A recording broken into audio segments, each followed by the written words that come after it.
Hi there and welcome back to the channel. In this video we are going to look at how to take off quantities for drainage under the Civil Engineering Standard Method of Measurement.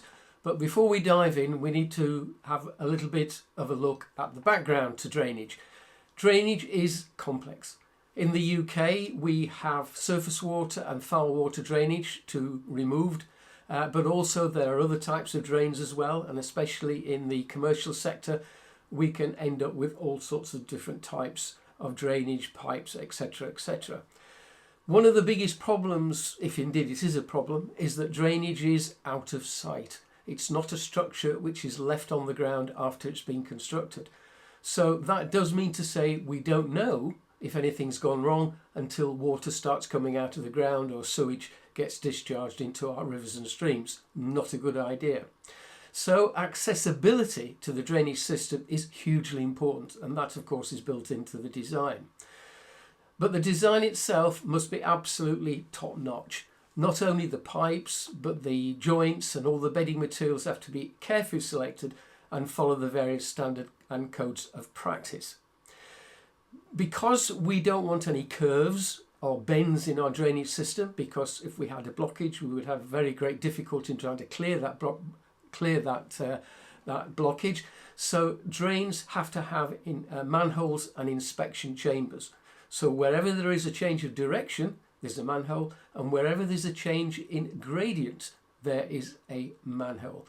We need gradients. Water doesn't flow uphill, not very well, unless it's pumped. So we have to rely on gravity.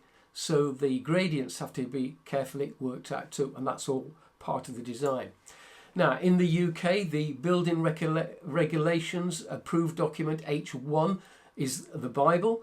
It is available online to have a look at, so I would recommend you breeze through it and have a look and see what it has to tell us, the structure of it and the contents. That would be extremely useful. So given all that, let's have a go and see if we can measure some drainage under the Civil Engineering Standard Method of Measurement number 4. Before we dive into taking off, there are some basic drainage design specifications we need to understand first, and these include pipe geometry, diameters, invert levels and obvert levels, pipe laying, haunches and backfill, manholes and inspection chambers. We will also create a scenario so that we can better understand drainage schemes. And last but not least, we need an understanding of drainage drawings. They are quite different from the usual plan and elevations we're used to. So we will build one up from scratch to show how they work. So let's get on with it. Let's start off with a pipe. Our first specification will be its diameter. And this is easy to understand, but we need to make sure we know if it's an internal diameter or an external diameter. In construction, we nearly always refer to its internal diameter. Next, we have an invert level, and this is very important as we use this in all our design calcs and at takeoff. It's the lowest point of the interior of a pipe. Pipes are laid to their invert levels rather than the underside of the pipe itself. Conversely, the obvert level is the highest interior level and is more commonly referred to as the pipe crown. The spring line is the horizontal centre line of the pipe. The word spring line derives from arch construction, where the arch is sprung from the spring level. Not quite so important in itself, but has implications for pipe haunching, which I will cover later. First, let us dig our trench and carefully lay some selected granular fill properly compacted in accordance with a specification. We now lay our pipes. Once seated and connected, we lay more granular fill up to our spring line level. All of this forms the haunch, which is the primary backfill and support for the pipe run. The importance of the spring line is that it is a limit to the effectiveness of the haunch selected granular fill. Any backfill above the spring line, although very important, does not add any more performance to it. That's why this layer has to be constructed with the uttermost care.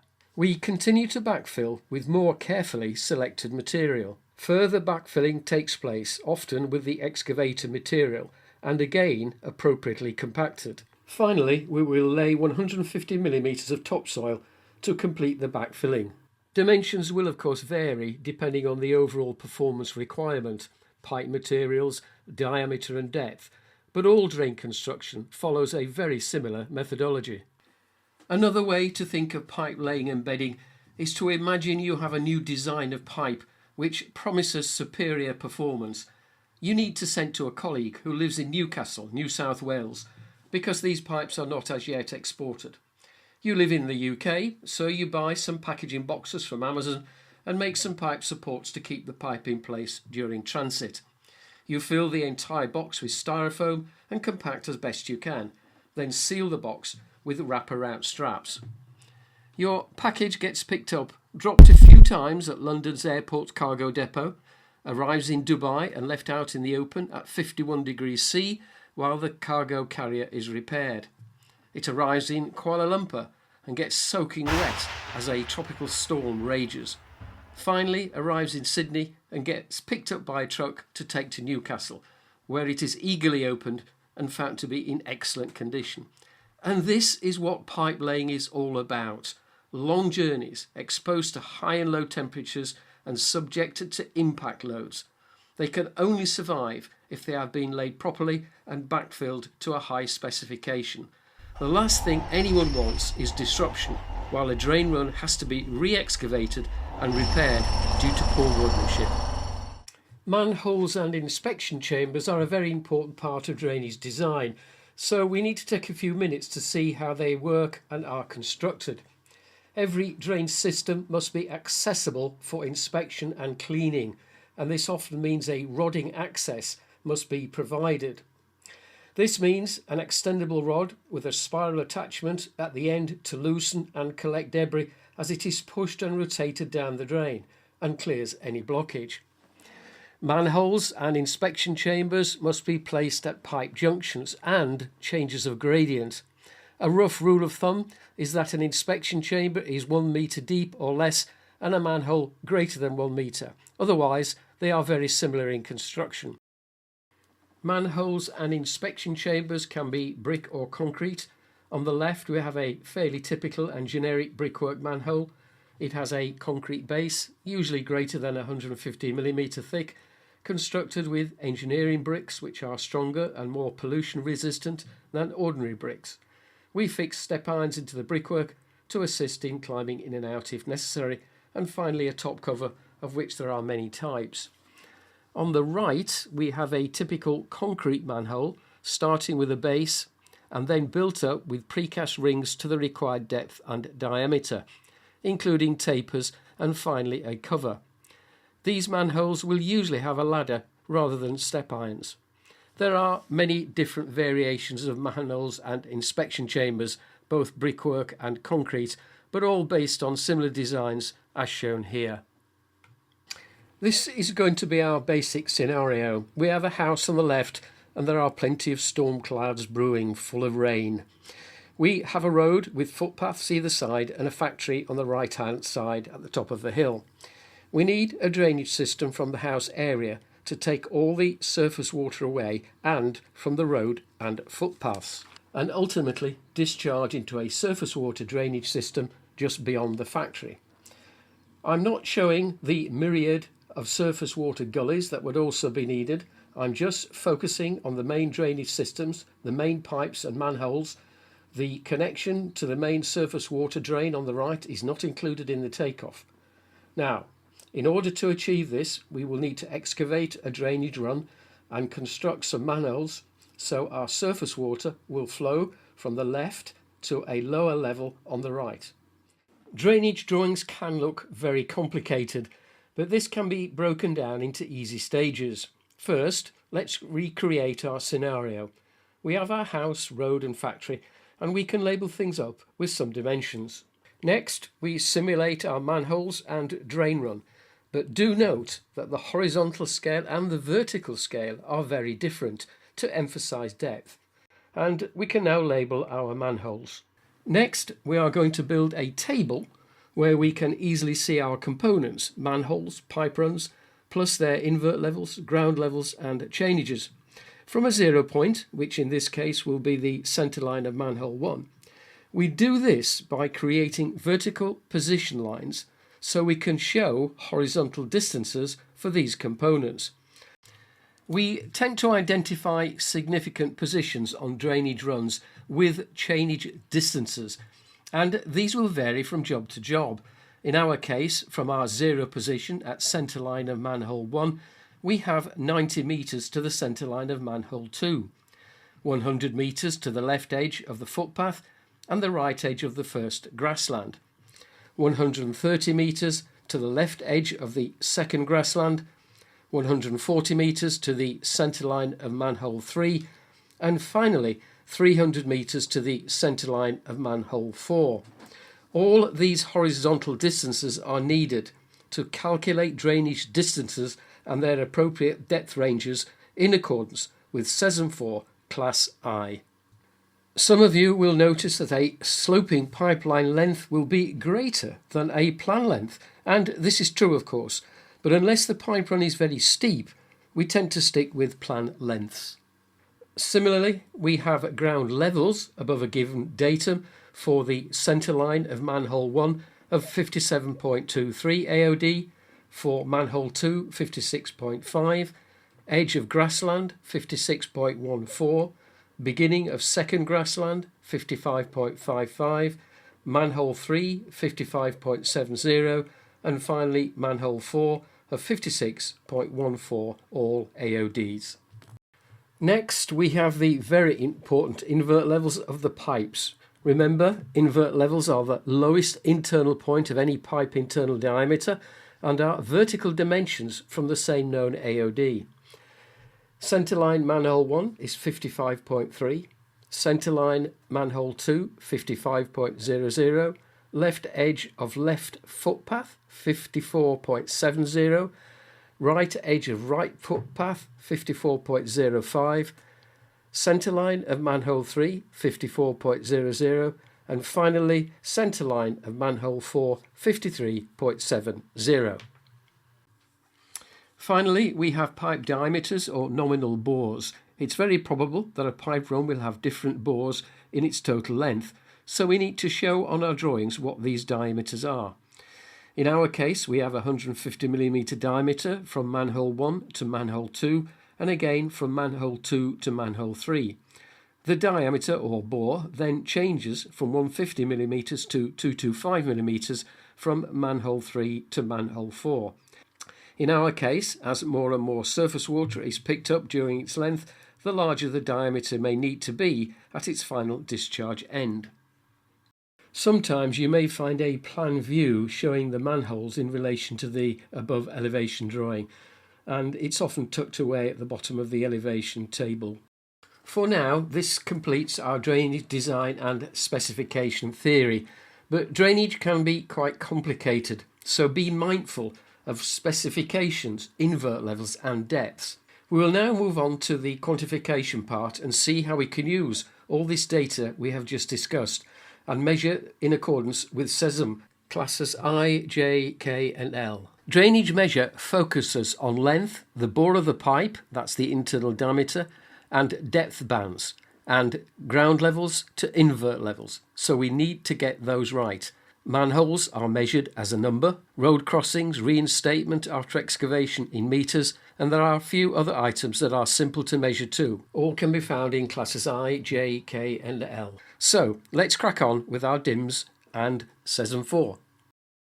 Before we go any further, let's take a look at a fairly simple specification for the pipes, haunching and manholes I have created for this video. Our pipes are vitrified clay pipes to BS-EN 295, a de facto standard in the UK and very similar in other parts of the world. Our pipes will be placed in trenches and will be haunched up to the spring line with imported granular fill. The manholes, precast concrete rings, 1.75 metres outer diameter and 1.3 metres inner diameter, and finally a medium duty manhole cover. All pretty straightforward and easy to identify with. Fortunately, Class I is fairly straightforward. The includes provides for laying and backfilling. The excludes are other works necessary for drainage construction, and these can be found in Class J, fittings and valves, Class K, manholes and ancillaries, Class L, pipe supports and protection, Class Y, sewer renovations, and Class Z, which is simple buildings associated with civil engineering works. These could be offices, plant rooms, welfare accommodation, etc., plus all the drainage requirements for those. Okay, so back to Class I. The first division, type of pipes, clay to polyethylene. The units are linear meters. The second division is the diameters, not exceeding 200 millimeters to exceeding 1800 millimeters. And finally, the third division, and this differentiates pipes in trenches and those not, suspended on buildings comes to mind, and those in trenches with depth bands not exceeding 1.5 metres to exceeding 4 metres, usually from ground levels to the invert levels, so allowances would have to be made for the haunching to gauge the actual construction depth.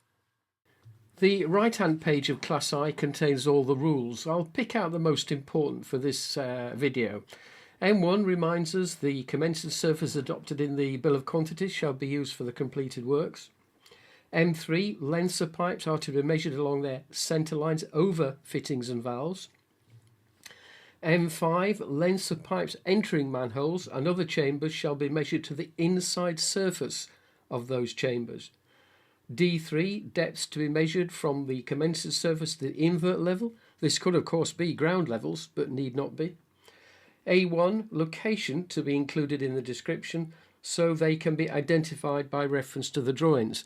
And A2, pipe material to be stated in the description. Clearly, all the other rules are important and will vary from job to job, but these few will be good enough for this video.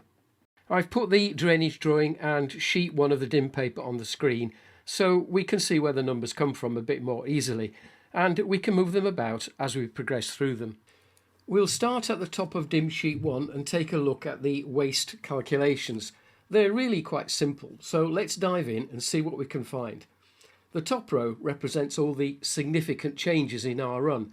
Manhole 1, Manhole 2, Chainage 100, Chainage 130, Manhole 3 and Manhole 4. Below that we have the ground levels of these positions, and below that we have the very important invert levels of each of those positions. So, what can we do with these dimensions? Well, firstly, let's work out the depth from the ground level to the invert level, which is the next row. 1.93, 1.50, 1.44, 1.50, 1.70 and 2.44 metres. Our next task is to find the depth band between each of these positions on the drain run, because CESMM4 quantifies drain runs by nominal bore or diameter, their length, and then the depth band each part of the drain run falls into. So, between manhole 1 and manhole 2, depth 1.93 and 1.5 fall into the depth band of 1.5 to 2 metres. Manhole 2 to Chainage 100, depths 1.5 and 1.44 metre, falls into not exceeding 1.5 metres. Chainage 100 to Chainage 130, depths 1.44 and 1.50, also fall into the not exceeding 1.5 metre. Chainage 130 to Manhole 3, depths 1.5 and 1.7, fall into the 1.5 to 2 metre band. And Manhole 3 to Manhole 4, depths 1.7 and 2.44, span two depth bands, 1.5 to 2 metres and 2 metres to 2.5 metres. So, what we need to do now is to calculate the lengths of the differing diameters or nominal bores that fall into those depth bands. Finally, we've got to the takeoffs. Just a few more waste calcs based on what we've already done. So, we'll start with the shallowest depth band, not exceeding 1.5 metres. These are 150mm diameter pipes or nominal bore, and from our table of waste calcs, these occur between manhole 2 to Chainage 100 and Chainage 100 to Chainage 130. From the drawing, manhole 2 to Chainage 100 is 10 metres in length, and Chainage 100 to chainage 130 is 30 metres in length, but there are some measurement rules from Class I that we need to comply with. So back to our waste calculations. On the run between manhole 2 and chainage 100, we have to deduct just a half by 1.3 from the 10 metres because we are measuring from the centre line of manhole 2 to just a chainage 100, which is not a manhole. Try to keep alert as to where we are measuring from and to, because it can get a little bit tricky at times. Next, from chainage 100 to chainage 130, there are no manholes, so the distance is just 30 metres. Add the two together and we get a measured quantity of 39.35 metres and a description of pipework, vitrified clay pipes to BSEN295, flexible joints, nominal bore 150mm diameter in trenches not exceeding 1.5 metres. Our first drainage quantification. Well done.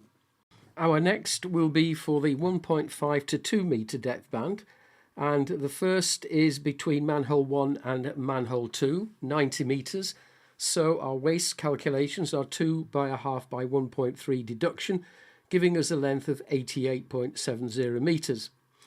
The next one is chainage 130 to manhole 3, a 10 metre length with a deduction of a half by 1.3, as we are measuring from a chainage to the centre line of manhole 3.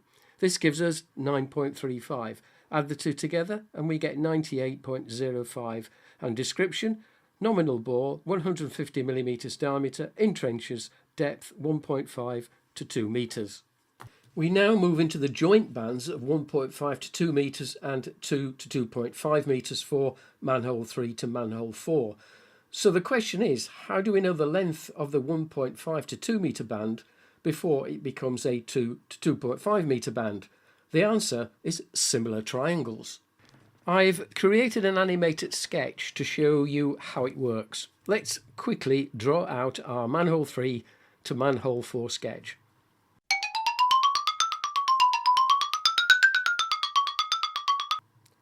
What we're looking to do is to calculate x, the distance from manhole 3 to the point where the invert level is exactly at 2 metres.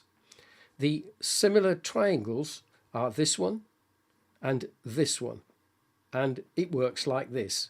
Triangles are similar if the only difference between them is size, plus all corresponding angles are equal and the ratio of the common size is the same. Therefore, x divided by 0.3, the smaller triangle, equals 160 divided by 0.74, the larger triangle, and therefore x equals 64.86 metres of depth band 1.5 to 2 metres. And 160 less 64.86 equals 95.14 metres of 2 to 2.5 metre depth bands. But there are a couple of deductions to be made to these lengths, because we measure pipe runs from the inner surfaces of manholes, not to the centre lines.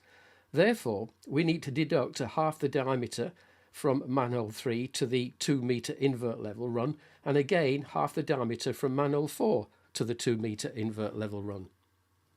Our next set of dimensions relate to the crossings of hedge lines, footpaths, roads and reinstatement of land, which has been disrupted by the drainage excavations. These can all be found in Class K, manholes and pipework auxiliaries, which is fairly extensive, but on page 54 we will find what we're looking for. However, it is fairly straightforward. Our first dimensions under this heading are the two hedges. Yes, I know they look like trees, but I couldn't find any icons that looked like hedges. There are two of them, so the dimensions are 2, and the description in accordance with Class K is simply first division crossings, second division hedge, and third division pipe bore not exceeding 300mm. Moving down the dim sheet, we have the breaking up and reinstatement of the road, which we know from the drawing is 27 metres in width. So we can straight away enter 27 as our dimension, and following the same procedure as before, we can find our description in Class K, page 54. First division, item 7, reinstatement. Second division, item 3, breaking up, temporary and permanent reinstatement of roads. And finally, the third division, item 1, pipe bore not exceeding 300 millimetres. Moving across the road, so to speak, we have the two footpaths, each 1.5 metres in width. Therefore, our dimension is 3 metres, and description from Class K, First Division, Item 7, reinstatement. Second Division, Item 2, breaking up and temporary reinstatement of footpaths. And finally, the Third Division, Item 1, pipe bore not exceeding 300 millimetres. Our last item on this dim sheet is the reinstatement of the land itself. We need to do some waste calcs first, so let's have a look at our drawing.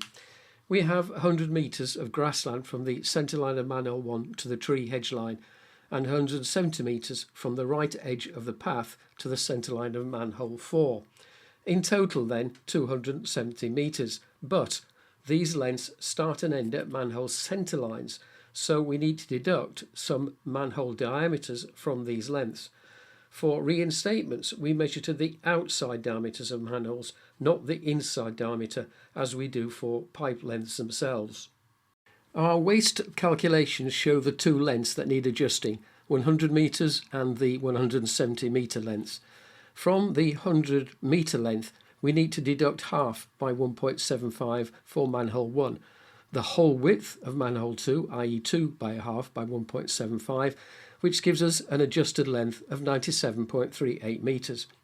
For the 170 metre length, we also need to deduct the whole of width of manhole 3, i.e. 2 by a half by 1.75, and half by 1.75 for the manhole 4, giving us an adjusted length of 167.38 metres. Add the two together, and we get a reinstatement length for land of 264.76 metres. This is the last dim sheet where we measure haunching, the granular material we bed our pipes in, and manholes. These are measured under Class K for manholes and Class L for the haunches. We'll do the haunches first. The unit is linear metres, so we need to work out the total length of pipe runs and deduct for the manholes. One note though is that haunching is measured to the outside of manholes, not inside like the pipes themselves. So let's have a look at some waste calculations. We know from our drawing that manhole 1 to manhole 2, centre line to centre line, is 90 metres. We have to deduct 2 by a half by 1.75 because haunching is measured from the outside diameters, and that gives us a length of 88.25 metres.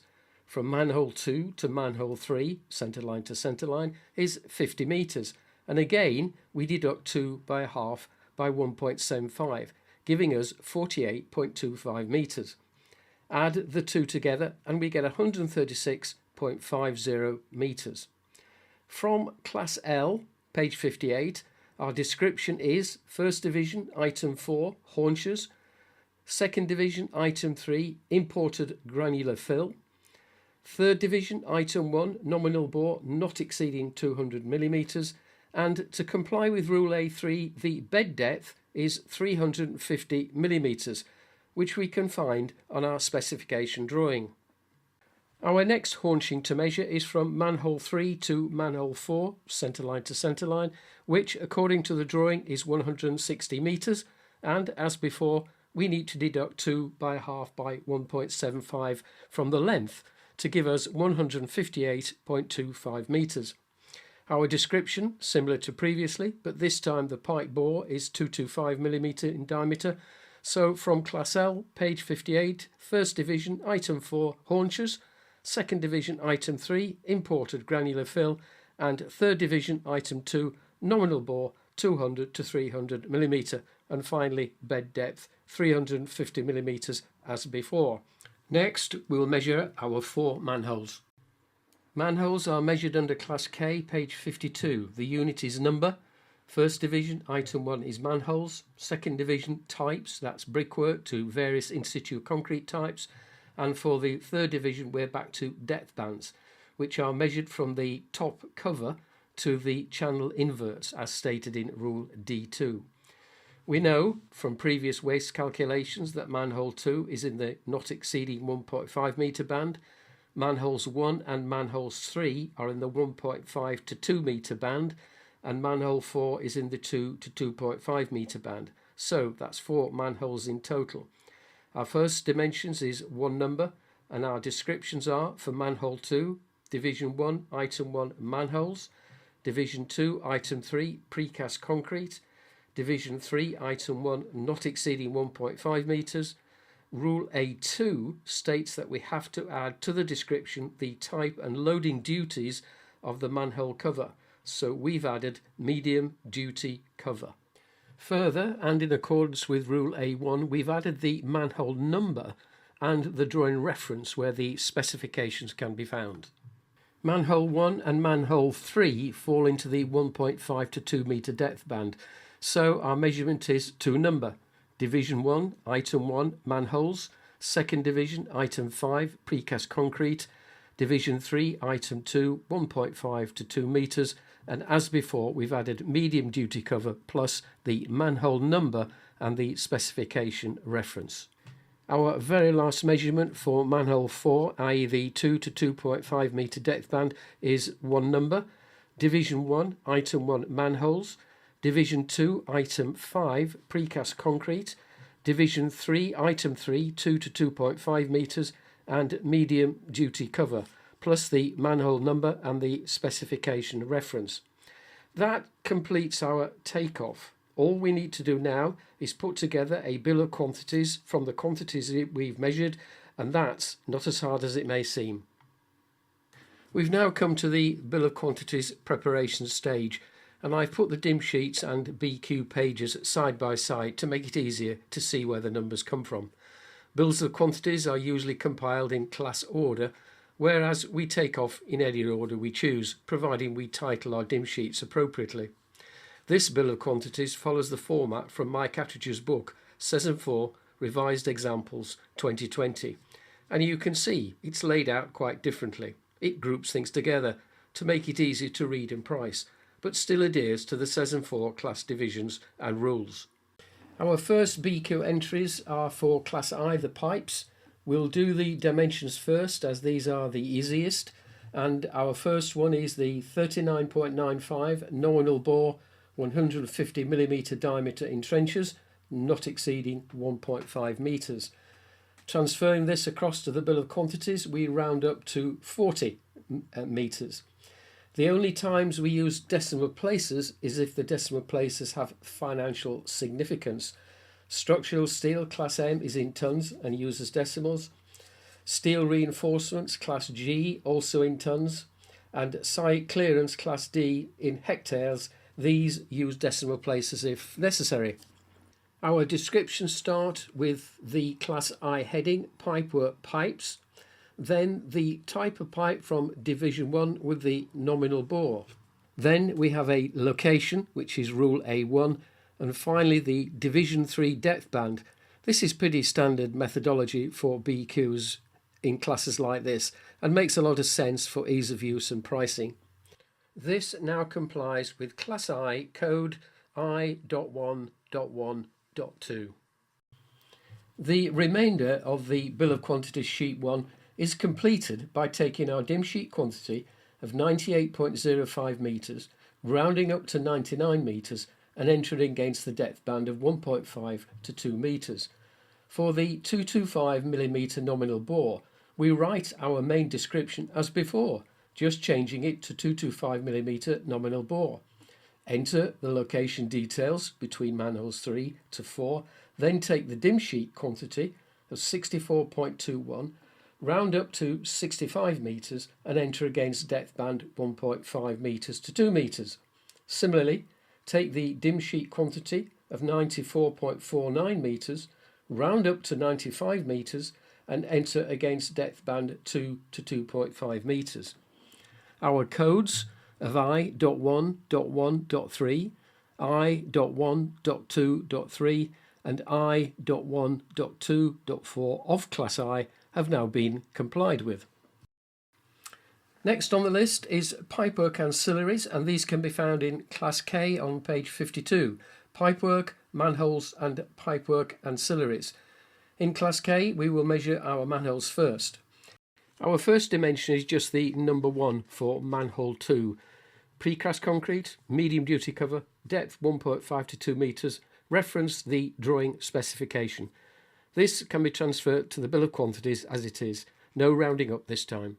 Our descriptions start with pipework, manholes and pipework ancillaries.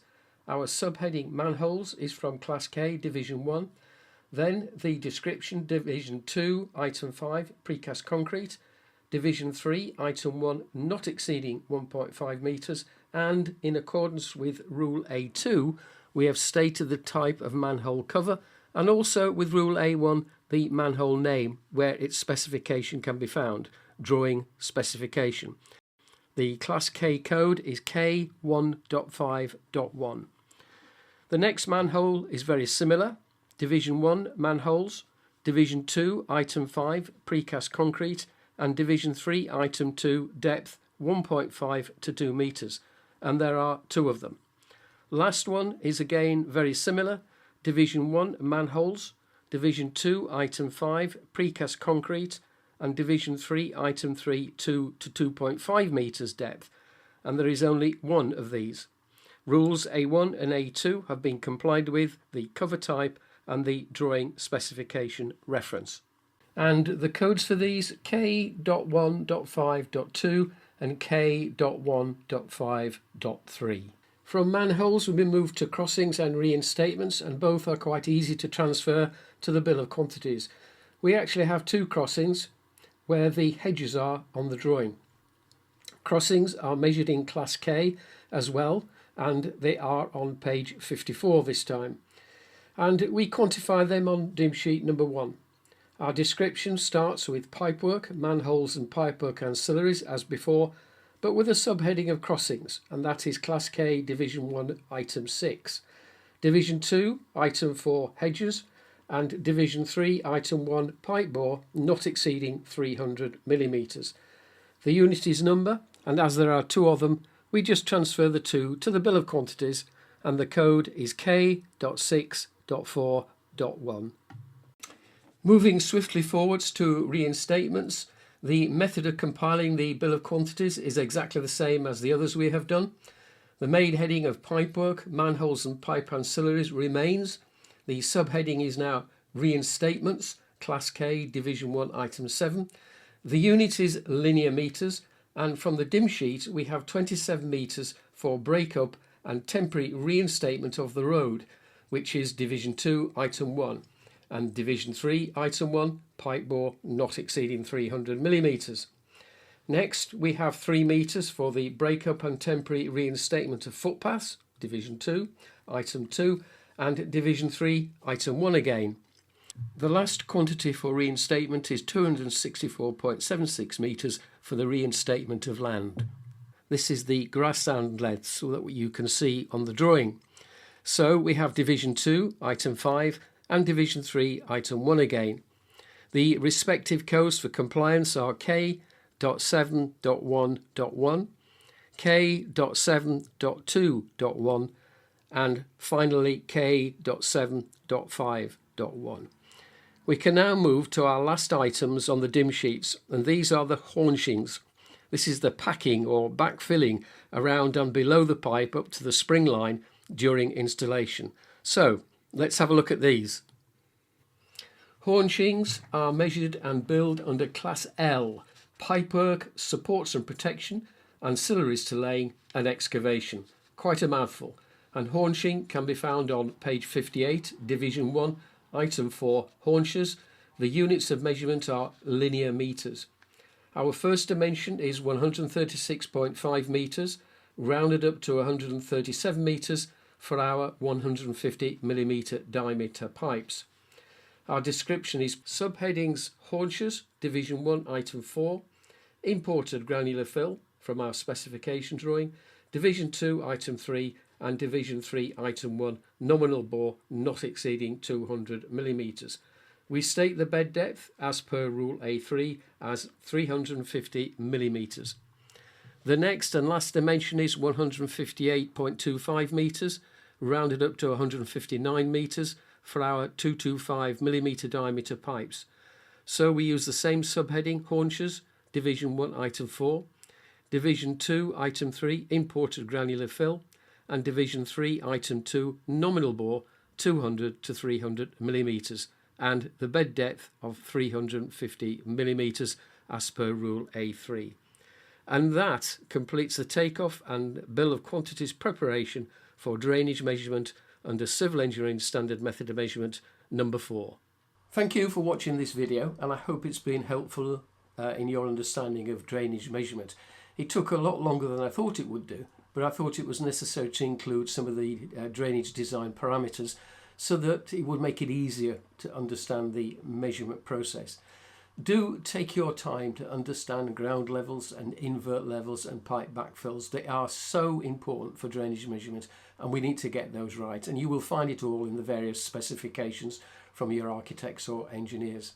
Study the drainage drawings carefully. They will be different from different architects and engineers, but they should all contain the same parameters: the ground levels, the invert levels, the pipe diameters, etc. There are other things that we didn't look at in Class J, pipe fittings and valves, etc. But I thought I would leave that for another time, focusing on the main principles. And I feel confident that when you go back to the method of measurement, to Class J, you will understand that better than you would have done before you'd watched this video. So I look forward to seeing you in the next video. Goodbye for now.